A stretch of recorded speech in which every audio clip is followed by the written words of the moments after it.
Hollywood itself is a word. The word is interesting because it's a word that comes from a pagan. Hollywood is the holy wood, and it was the wood that the magical wands were made out of in the pagan sorcery, magic. And these wands were believed that the sorcerers that possessed them could put people into trances and control them. This is part of, this is symbolic, but it's also important to understand that part of what Hollywood literally does is it puts people into trances. It's a dream state. They call it the dream machine in the United States.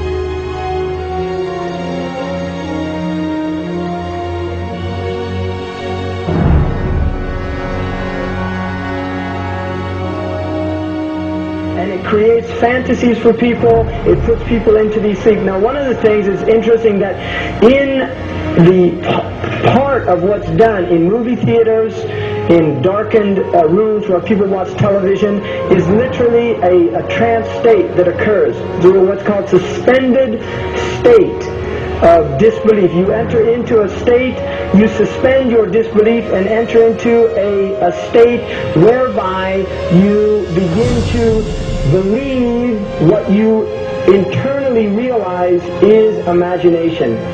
It's falsehood. Films are magic. It's just magic. You go and you watch these things and people get caught up in them. People cry during films. All this catharsis that takes place in these things. Many of the films, and this is an important element in the control mechanism, is literally allow people to go and have certain type of catharsis as a purging experience. Which Aristotle talks about the necessary element. One of the necessary elements of tragedy is to create this cathartic experience. And this is why a lot of the films, especially also news and things like this is why news is very important in this culture. Everybody watches the news. They have this tragic, cathartic experience of watching the tragedies of others and then feeling safe and complacent in their own experience of the suspended state of illusory well-being. So these are very intricate and sophisticated methods. Now, I think it's dangerous, although there are elements, there's concerted efforts that take place, there's also a lot of people that have similar worldviews that aren't necessarily working together in concerted efforts.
not supposed to be up here. Looking at that? I just wanted to know. No. Well, you're old enough, I suppose. You should know the story. Okay, here we go. It was 1832. On a night much like this.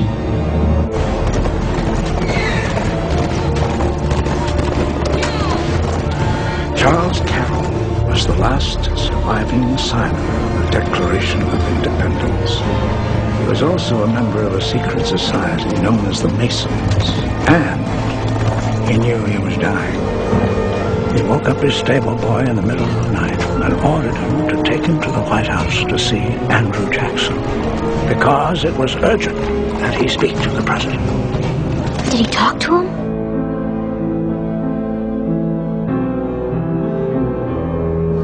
No, he never got the chance. The president wasn't there that night. But Charles Carroll had a secret. So he took into his confidence the one person he could. My grandfather's grandfather, Thomas Gates. What was the secret? A treasure. A treasure beyond all imagining.